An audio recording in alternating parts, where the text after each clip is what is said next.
Hi! Well, we are finally to the last section of the final notes, and that is an introduction to ecology. Again, there are courses, multiple courses in ecology, degrees in ecology, just like there are in evolution and many of these other subdisciplines of biology. Okay, so the definitions, just the overall definition of ecology, plus three of the subsets of ecology. We are going to focus mostly on population ecology, which is the study of a group of individuals of the same species living in a given area, and community ecology, which is the study of a group consisting of members of the populations of the different species living in a given area. I'll have a little more to say about how that's not all the species. And then ecosystem, that's looking at biotic and abiotic factors affecting these members of the different species living in this given area. And biotic means living factors, and abiotic means non-living. A is a prefix meaning without, so abiotic means without life. So like sunshine and rain would be examples of abiotic factors. So with population ecology, we're going to focus on demographics, looking at numbers basically related to populations. So I've already asked you about, I believe, what factors increase population size, and these are direct influences. So population size is the number of individuals that make up that population. I know I have gene pool, but let's expand it to the population. And immigration and births directly increase the population size, while emigration with an E and deaths directly decrease population size. With this, there are also other factors, like as you look at human population growth over the past couple of thousand years, you'll find these indirect factors that influence population growth, like the development of medical techniques and the Green Revolution and things like that caused an indirect effect by increasing births and decreasing deaths. Okay, but overall, for direct effects, this is what we're looking at. So, the exponential population growth model, there's an equation, so another equation to learn, but not to have to solve. So, it's dn over dt, so dn divided by dt equals r sub in. And so that is the equation, and you will know that. You will also need to know the variables, what each variable stands for in that equation. So n is the population size, t is time, so dn over dt is the rate of change of the number of individuals as a function of time. And then r sub I is an intrinsic rate of increase. It's a bit more complex than I want to go into, but it's basically if every individual could produce offspring at its maximum ability.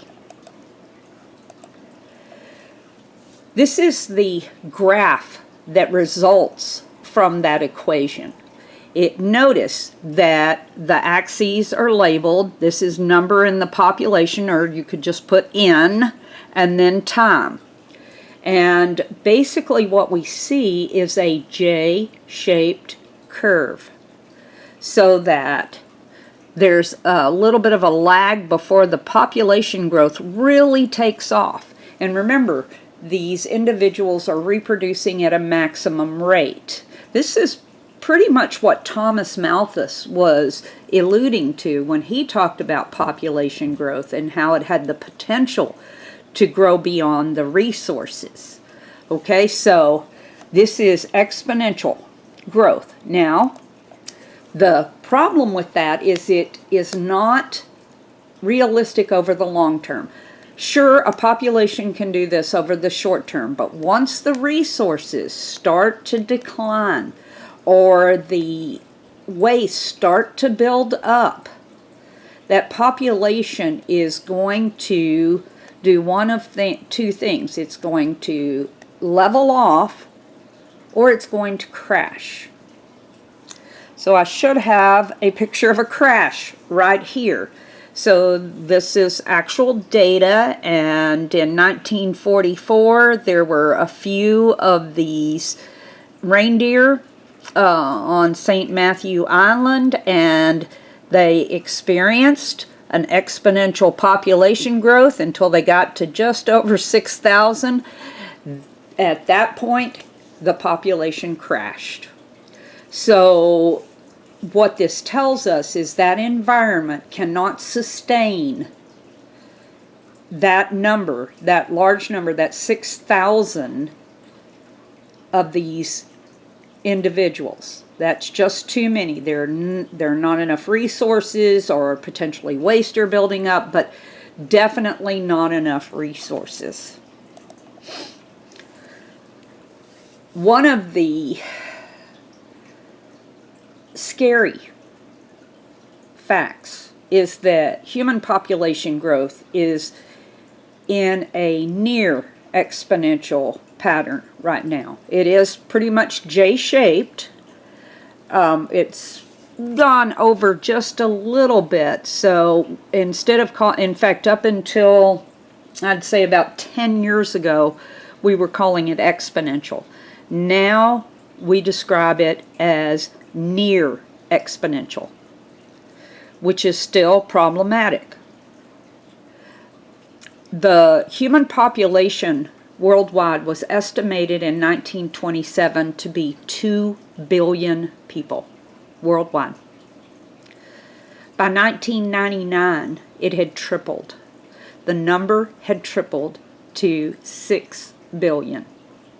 And you looked up that we are currently at 7.8 billion. So in 20 years or so, we've added 1.8 billion. Now, there was a time in the 20th century when the population doubled in 25 years. Just a second. Seth, come get this turtle before she pushes this. Please. Take her away. Okay, I have a, well, it's not a turtle, it's a tortoise, and she's big enough to bump the stand that the camera's on. Sorry about that. Okay, now, problems associated with human population growth, of course, are crowding and living in poverty, lacking in resources. As you can see, this is a shanty town, probably in South Africa. I forget the name of the city, but probably there. There's one in Manila. So a lot of people worldwide live in extreme poverty. They're food insecure. In fact, there are many that are starving. So it is, it's bad.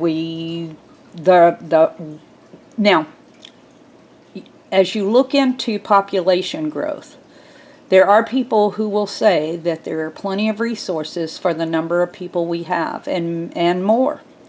It's an unequal distribution of the resources. But think about that. An unequal distribution of resources. So what does that mean?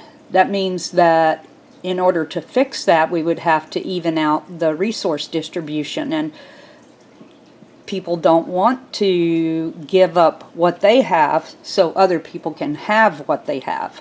We have enough problems with, you know, our tax base and things like that. So imagine on this large of a scale, the United States dropping its standard of living to bring up the standard of living in Manila. Probably won't happen. You can click on this clock and actually see real-time growth in human population. And if you scroll down a little bit, you'll see that China has the most, the largest population. Then India is second, and surprisingly, the United States is third. So that's something to look at that's quite interesting. In fact, Japan is 11th, and Japan is a tiny country. So there's obviously differences in the density of the individuals in these given areas. Okay, so moving on to the second model, logistic population growth.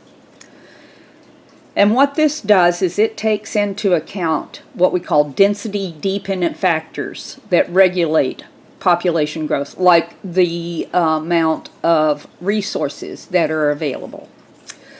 So it brings into the model, the concept of the carrying capacity.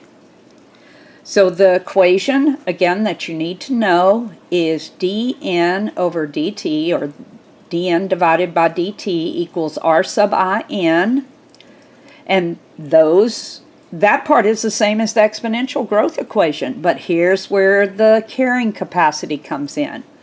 So r sub in times k minus n divided by k. So you would divide n by k, then subtract that from k, and then multiply that times r sub in. But you're not going to solve this anyway. I just want you to know this. Know that these other variables are the same, and the only new variable is k for carrying capacity. I'm not the one that made it k instead of c.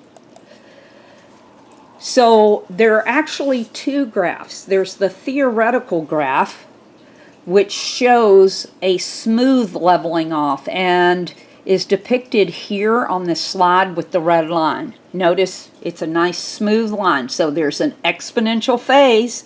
Do you see that? And then that leveling off. That was one of the options with with exponential growth. Exponential growth would either crash or level off. And then notice that there are all these dots, and we could actually connect those if we wanted to, but notice the pattern.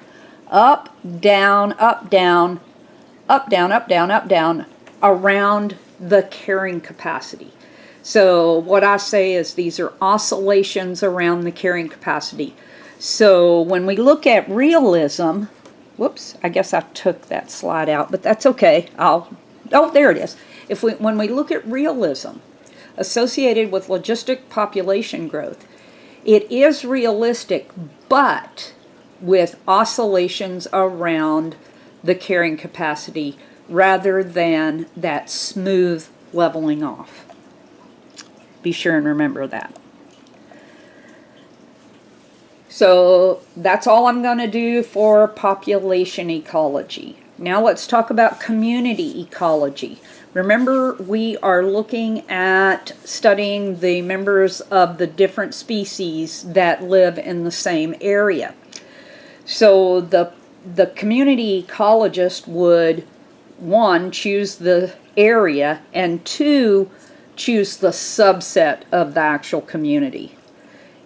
No one studies all of the prokaryotes, all of the protists, all of the fungi, all of the plants, all of the animals. In fact, most people don't study all of the animals or even all of the, let's say, birds. I remember years ago reading about work done on any, and the term was Guild, G-U-I-L-D, Guild of Hummingbirds. So that was community ecology in practice. Not really able to study the whole community. So there are factors that influence the structure or the community structure, the species composition of that area. And we have abiotic factors. For example, we don't see a lot of fish or amphibians in a desert. The lack of moisture is an abiotic factor that is not conducive to their survival there. The availability of resources, and some of these are abiotic as well. The ability of the species to respond to changes, their adaptability, that potential for evolution. And we're not going to get into that, but that is awfully important here. What we are going to focus on for our time is would be